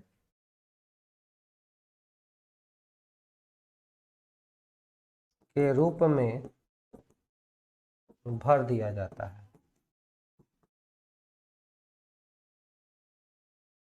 अभी मैंने वैद्युत रसायन में पढ़ाया था भाई ना, मैंने वैद्युत रसायन में पढ़ाया था, ठीक है। वैद्युत रसायन में हमने क्या पढ़ाया था आपको कि जिस धातु का इलेक्ट्रोड हो उसी धातु के लवण के विलयन में डुबोया जाता है। पढ़ा था, जिस धातु का इलेक्ट्रोड हो उसी धातु के लवण के विलयन में डुबोया जाता है। तो देखो यहाँ पर भी वही चीज बोली जा रही है, क्या कि वैद्युत अपघटनी पात्र में रख देते हैं। इस पात्र में जिस इस पात्र में धातु जिसका शोधन किया जाना है, इस पात्र में धातु जिसका शोधन किया जाना है कि मतलब इसी धातु के उपयुक्त लवण को वैद्युत अपघट्य के रूप में भर दिया जाता है। बात समझ में आ रहा है? कह रहा है जिस धातु का शोधन करना है उसी के धातु के लवण को इसमें हम भरेंगे, उसी धातु के लवण को इसमें हम भरेंगे। और मैंने इसे वैद्युत रासायनिक मतलब वैद्युत रसायन वाले चैप्टर में मैंने पढ़ा रखा है। कहते हैं विद्युत धारा प्रवाहित करने पर, आगे बोलेंगे, थोड़ा लंबा प्रोसेस है इसीलिए मैं लिखवा नहीं रहा था। विद्युत धारा प्रवाहित करने पर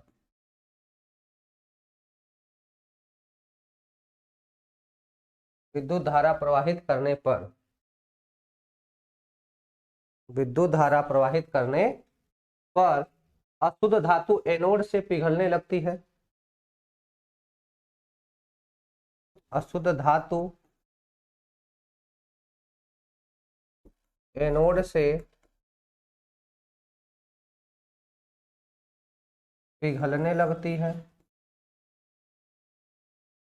अशुद्ध धातु एनोड से पिघलने लगती है तथा शुद्ध धातु कैथोड शीट पर एकत्रित होने लगती है। तथा शुद्ध धातु कैथोड पर एकत्रित होने लगती है। ठीक है,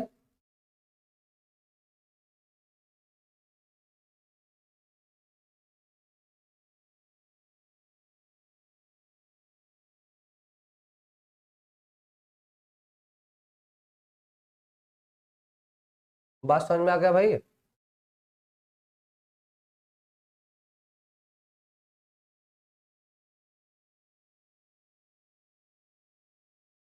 यही पूरा मैटर है। बात समझ में आ गया कैसे इसका शुद्धिकरण किया जाता है? देखो होता क्या है, अधिकांश धातुएं इसी मेथड से की जाती। फिर कहा जा रहा है इस विधि में अशुद्ध धातु का एनोड तथा शुद्ध धातु का पतली शीट का कैथोड प्रयोग किया जाता है, जिन्हें वैद्युत अपघटनी पात्र में रख देते हैं। इस पात्र में धातु जिसका शोधन करते हैं उसी धातु के लवण को विलयन को वैद्युत अपघट्य के रूप में भरते हैं। तरह विद्युत धारा प्रवाहित करने पर अशुद्ध धातु एनोड से पिघलेगा। अशुद्ध धातु कहाँ से पिघलेगा? एनोड से पिघलेगा। अशुद्ध धातु कहाँ से पिघलेगा? एनोड से पिघलेगा, ठीक है ना। और शुद्ध धातु कहाँ होगी? कैथोड पर जमा हो जाएगी। शुद्ध धातु कैथोड पर जमने लगेगी, अशुद्ध धातु से एनोड पिघलने लगता है। तो धीरे धीरे जितना भी शुद्ध धातु है वह कैथोड पर जमा हो जाएगा और अशुद्ध क्या होगा? नीचे तली में बैठ जाता है। इस तरह से हम लोग इसे अलग कर लेते हैं। यह प्रोसेस है वैद्युत अपघटनी परिष्करण का, ठीक है।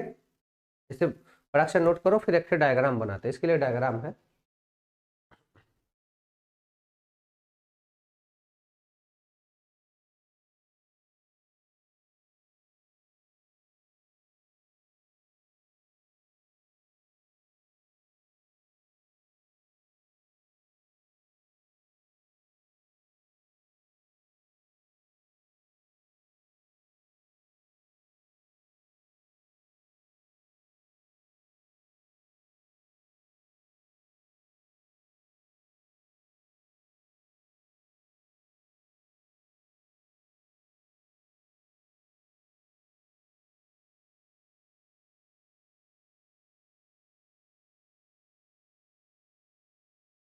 ठीक है भाई, चलते हैं आगे, आ जाओ। तो देखो करते क्या है, एक बड़ा सा बर्तन लेना है आपको, एक बड़ा सा बर्तन ले लिए, ठीक है भाई। और यहाँ पर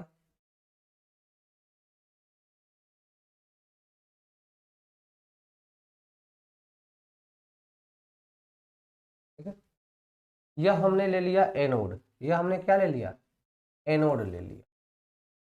यह है एनोड, कैसा होता है, निगेटिव। एनोड कैसा होता है, निगेटिव होता है, ठीक है।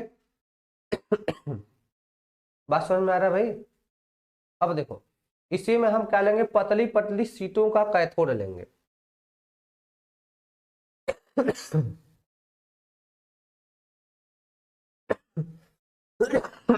सॉरी, इसी में हम पतली पतली सीटों को क्या ले लेंगे, कैथोड ले लेंगे।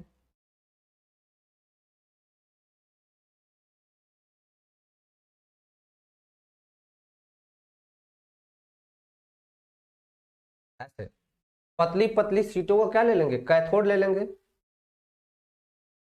ठीक है भाई। और इन सबको क्या बोलेंगे हम, इन सबको हम बोलते हैं कैथोड। यह क्या है, कैथोड।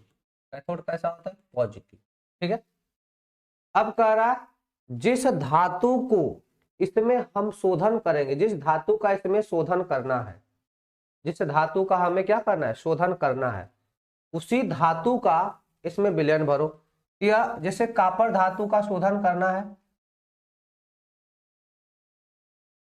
ये जैसे हमने कह दिया कॉपर का प्लेट लगा, किसका प्लेट लगा, कॉपर का, रहेगा शुद्ध सीयू की पतली प्लेट, शुद्ध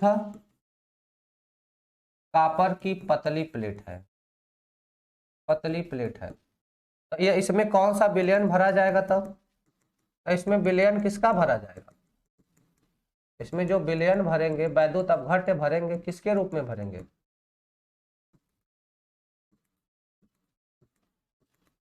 इसमें कॉपर सल्फेट भरना पड़ेगा।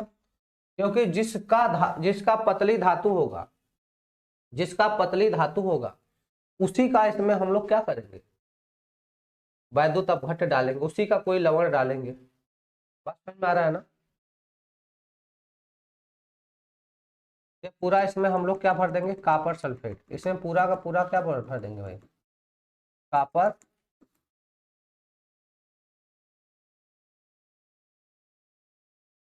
ठीक है। अब देखो, तो यहाँ एनोड पे, यहाँ पे एनोड के पास क्या रहेगा, ढेर सारा यहाँ पे अशुद्ध पदार्थ रखा रहेगा, एनोड के पास ढेर सारा अशुद्ध पदार्थ रखा रहेगा, ऐसे, ठीक है ना। जिसको हम लोग क्या कहते हैं, इसको क्या बोलेंगे, एनोड पंख, क्या बोलेंगे, एनोड पंख, एनोड पंख बोलेंगे। क्या होता है इसमें, एजी हो सकता है, एयू आदि, एजी एयू आदि ये सब हो सकते हैं, ठीक है ना। और यह पंख क्या होता है, तो नोट में लिख लेना, अक्रिय अशुद्धियां एनोड के नीचे एकत्रित हो जाती हैं, नीचे लिख लेना, अक्रिय अशुद्धियां, अक्रिय अशुद्धियां एनोड के नीचे एकत्रित हो जाती हैं, एकत्रित हो जाती हैं, जिसे एकत्रित हो जाती हैं, जिसे एनोड पंख या कीच कहा जाता है, जिसे एनोड पंख या कीच कहा जाता है,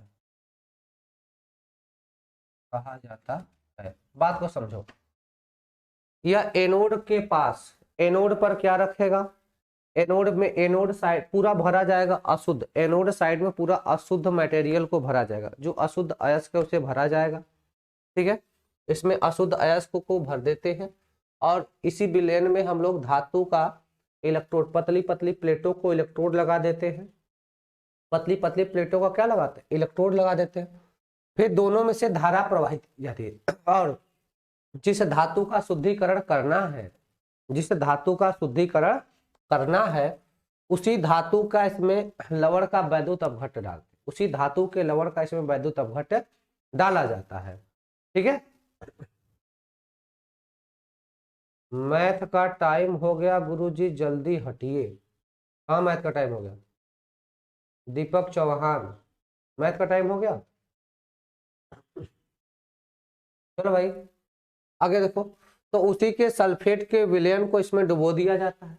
जब विद्युत धारा प्रवाहित करते हैं, जब हम लोग इसमें विद्युत धारा को प्रवाहित करते हैं, तो एनोड के पास से जो एनोड पर अशुद्धियां रखी गई, जो अशुद्ध ऑक्साइड रखा गया है, इसमें से धीरे धीरे यह सब पिघलना शुरू होगा, और पिघल कर जो शुद्ध धातु है वह कैथोड पर जमा होगा। पिघल कर जो शुद्ध धातु है वो कहाँ जमा होगा, कैथोड पर जमा होगा।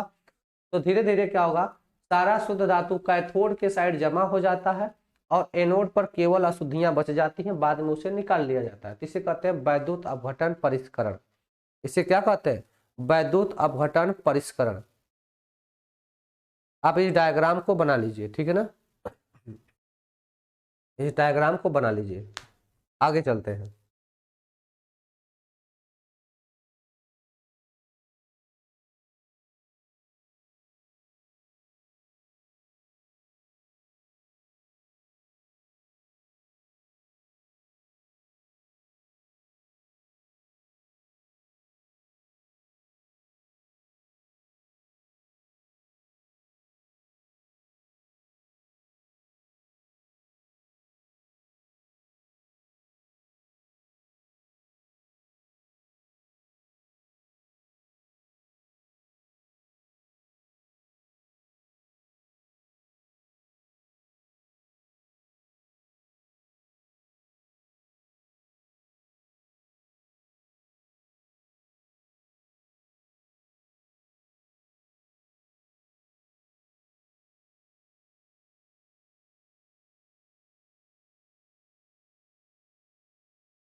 धातु का वैद्युत, और कौन सा चैप्टर से है, कौन सा चैप्टर है, यूपी वाले भी चैप्टर का क्लास लेना है।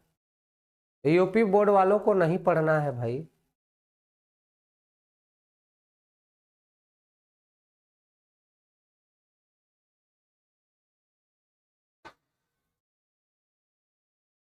ठीक है भाई आगे चले, बना लिए हो, आ जाओ आगे। अगला पढ़ेंगे हम लोग मांड विधि, अगला पढ़ेंगे हम लोग मांड विधि।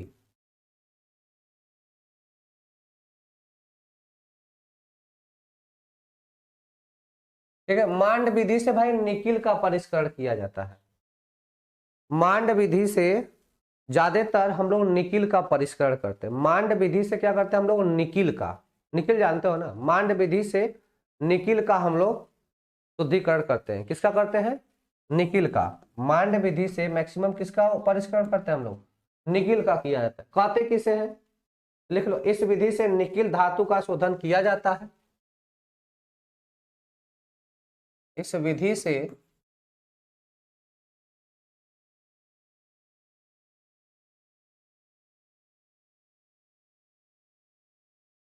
निकिल धातु का शोधन किया जाता है।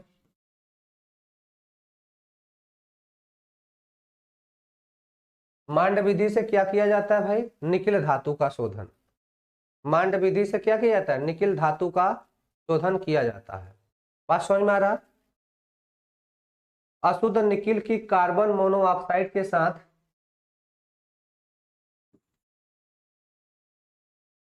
अशुद्ध निकिल की कार्बन मोनोऑक्साइड, कार्बन मोनोऑक्साइड मतलब CO। अमरेश कह रहे हैं sorry sir for miss behaviour. Okay, carbon monoxide के साथ वाष्पशील यौगिक के रूप में प्राप्त होता है। कहते हैं कार्बन मोनोऑक्साइड के साथ, कार्बन मोनोऑक्साइड के साथ अशुद्ध निकिल की कार्बन मोनोऑक्साइड के साथ, यूपी बोर्ड वालों को क्यों नहीं पढ़ना है चाहिए सर? अरे सिलेबस में नहीं है इसलिए हम कर रहे हैं। 330 से 350 केल्विन ताप पर अभिक्रिया कराने पर, साथ 330 से 350 केल्विन पर अभिक्रिया अभिक्रिया कराने पर, अभिक्रिया कराने पर 330 से 350 केल्विन ताप पर अभिक्रिया कराने पर निकिल कार्बोनिल कराने पर, निकिल कार्बोनिल, निकिल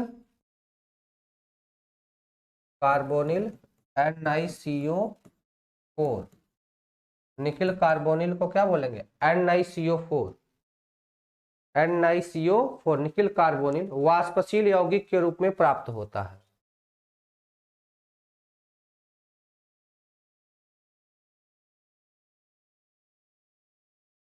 वाष्पशील यौगिक के रूप में प्राप्त होता है,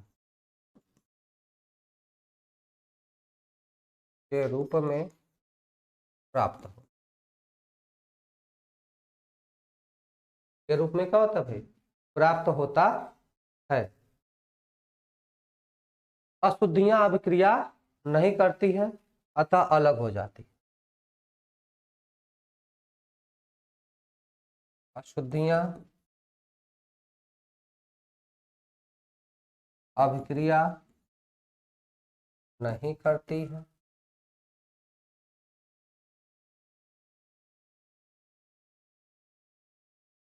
अतः अलग हो जाती, अतः पृथक हो जाती हैं, अलग हो जाती हैं, पृथक हो जाती, अतः पृथक हो जाती हैं।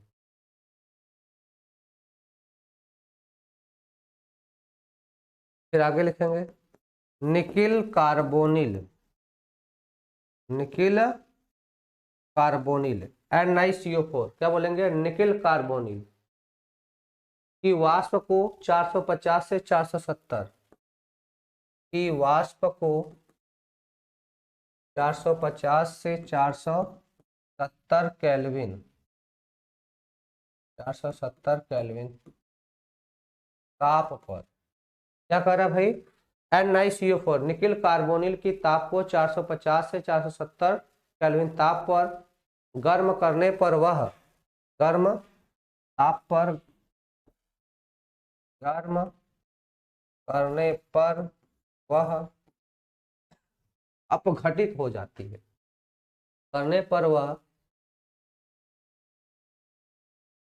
करने पर वह अपघटित हो जाता है।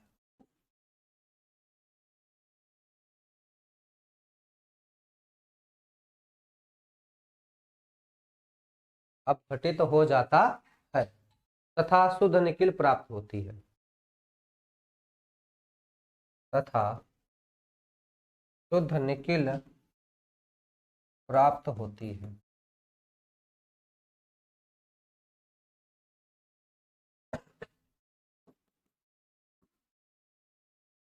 शुद्ध निकिल प्राप्त होती है जैसे है Ni निकिल है प्लस, इसको किसकी उपस्थिति में? कार्बन मोनोऑक्साइड की उपस्थिति में हम लोग क्या कर देंगे? गर्म कर देंगे। कितने टेम्परेचर पे कह रहा है? 330 से 350 केल्विन पे। तो क्या बना लेगा? NiCO4 बना लेगा। ये कॉम्प्लेक्स बना लेगा भाई। कह रहा है इस कॉम्प्लेक्स को NiCO4 के कॉम्प्लेक्स को आप गर्म कर दो कितने पर, 450 से 470 केल्विन पर, तो क्या हो जाएगा, निकिल अलग हो जाएगा। यहाँ से क्या हो जाएगा, निकिल अलग हो जाएगा, फिर से कार्बन मोनोऑक्साइड क्या हो जाएगा, अलग हो जाएगा।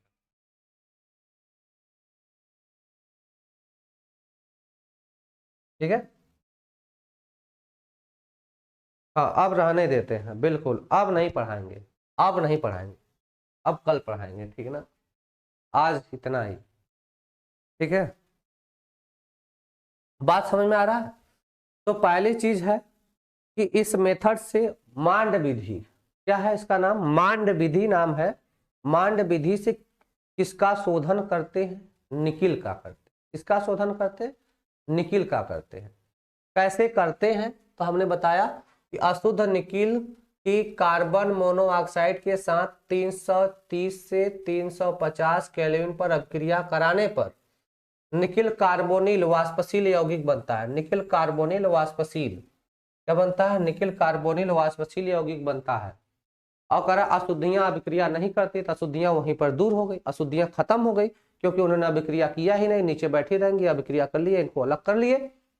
फिर कह रहा निकिल कार्बोनिल की वाष्प को 450 से 470 केल्विन पर गर्म कर देंगे, निकिल अलग हो जाएगा, कार्बन मोनोऑक्साइड फिर से अलग हो जाएगा, मिल गया शुद्ध निकिल।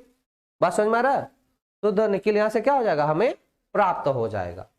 ठीक है भाई, चल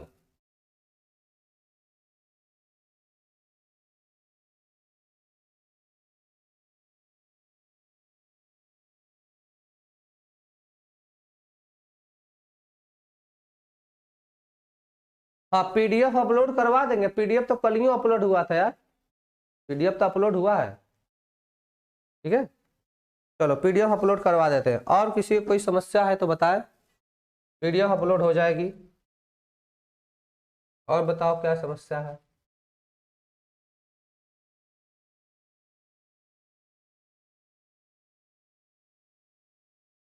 और समस्या बताओ।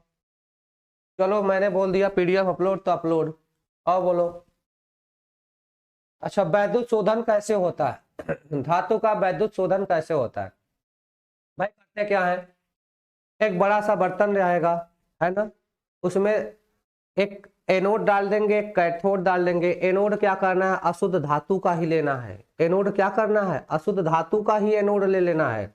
जो पहले से अशुद्ध धातु का ढेर हमें मिला है ना, जो ऑक्साइड गैस के लेना है, उसी को एनोड मान लो और उसमें धातु की प्लेट लगा दो। उसमें क्या करो, बगल वाले जो विलयन है जिसका शुद्धिकरण करना है, उसी का सल्फेट का विलयन डाल लो, उसी के धातु का कैथोड उसी में डाल दो, विद्युत धारा प्रवाहित कर दो। विद्युत धारा क्या कर दो भाई, मुस्कान कुमारी जी मैं बता रहा हूं, विद्युत धारा प्रवाहित करने से क्या होगा, जिस धातु का कैथोड लगाए हो उसी धातु का शुद्धिकरण करना हो तब होगा। तो उसमें से क्या होगा, अशुद्ध वाले में से शुद्ध धातु धीरे धीरे धीरे धीरे पिघल कर क्या होगी, कैथोड के साइड जमा होने लगी, कैथोड पर धीरे धीरे जमा हो जाएगी। ठीक है भाई, कैथोड पर धीरे धीरे क्या होगी, जमा हो जाएगी। और एनोड के पास केवल क्या बचेगी, अशुद्धि बचेगी। इस तरह से वहां से हम लोग वैद्युत धातु का वैद्युत शोधन करते हैं। बात समझ में आ गया सर, कल 6:30 ही, हाँ क्लास देखो ना भाई 6:30 से ही है, लेकिन ठंडी के कारण थोड़ा बहुत लेट अवेयर हो जाता है। थोड़ा तो आप समझ ही रहे होंगे ना, इंसान ही है, थोड़ा बहुत मान लो सो गए तो थोड़ी बहुत लेट क्लास हो जाती है। ठीक है भाई, राजनंदिनी जी ठीक है, बिल्कुल 6:30 से क्लास रहती है, लेकिन मान के चलो 10-5 मिनट 15 मिनट कभी लेट हो जाता है, ठंडी का समय चल रहा है। ठीक है, चलो और कोई समस्या किसी को, चलो समस्या नहीं है तो क्लास को ओवर किया जाए।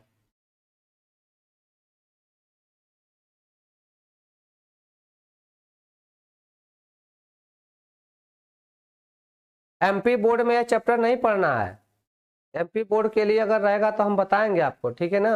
और कोई समस्या,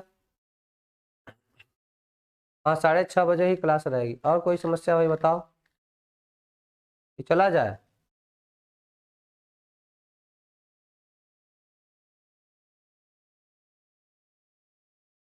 हाँ हैव अ नाइस डे, बिल्कुल आपका दिन शुभ हो।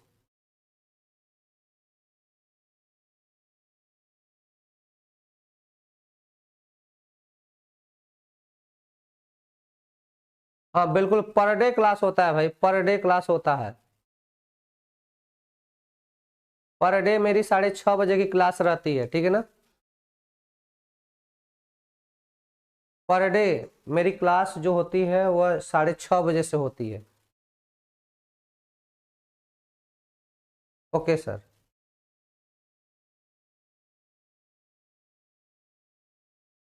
यूपी सर, यूपी के लिए आएगा, आएगा यूपी के लिए, यूपी कालों का भी दिन आएगा, ठीक है ना। चलो ओके बाय। चलो ठीक है, अब बहुत बात हो गई, चलो चलते हैं।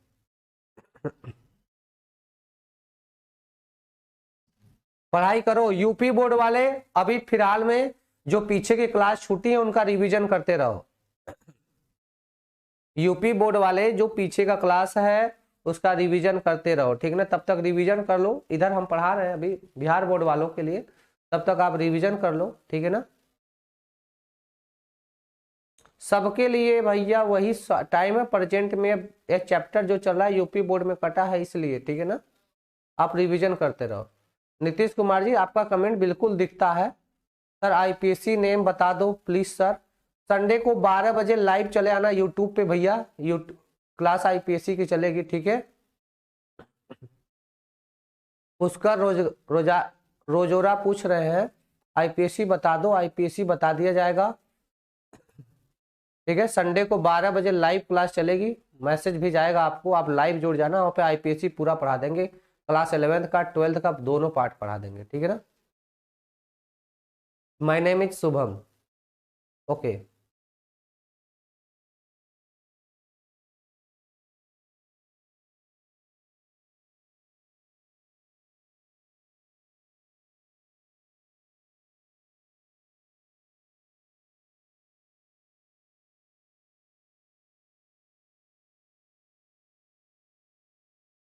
K4 Fe6 potassium hexacyanoferrate 2।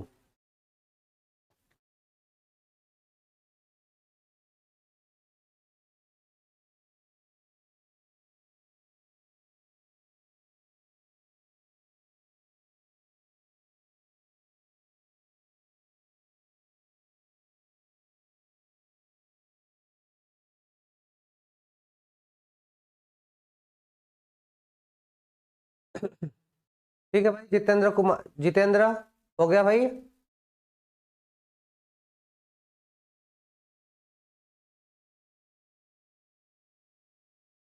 Sir Bihar board वालों के लिए क्वेश्चन, बिहार बोर्ड और जेएससी बोर्ड का क्वेश्चन एक ही होता है सर। अच्छा सर, चैप्टर 2 एक बार रिवाइजन करो, अच्छा बिलियन वाला चैप्टर बिल्कुल रिवीजन करवा देंगे। अभी इसके लिए मैं क्वेश्चन यूट्यूब पे ला रहा हूँ, ठीक है ना, यूट्यूब पर लेकर आएंगे मैराथन क्लास। चैप्टर 2 के लिए का मैं 1 से लेके 5 तक के लिए सबका यूट्यूब पे मैराथन क्लास लेने वाला हूँ, वहाँ पे आपका रिवीजन हो जाएगा, ठीक है। हिमांशु जी बिल्कुल खुश रहिए आप, ठीक है। सबको बाय बाय, ठीक है ना। चलो भाई, और किसी कोई क्वेश्चन नहीं ना है, चलो भाई। बिल्कुल हम सुन लिए भाई, चैप्टर 2 का रिवीजन हम फिर से करवा देंगे। सर क्लास कहाँ में करवाते हैं? यूट्यूब पे करवाते हैं, यहाँ पे चैनल पे करवाते हैं, ठीक है ना। चलो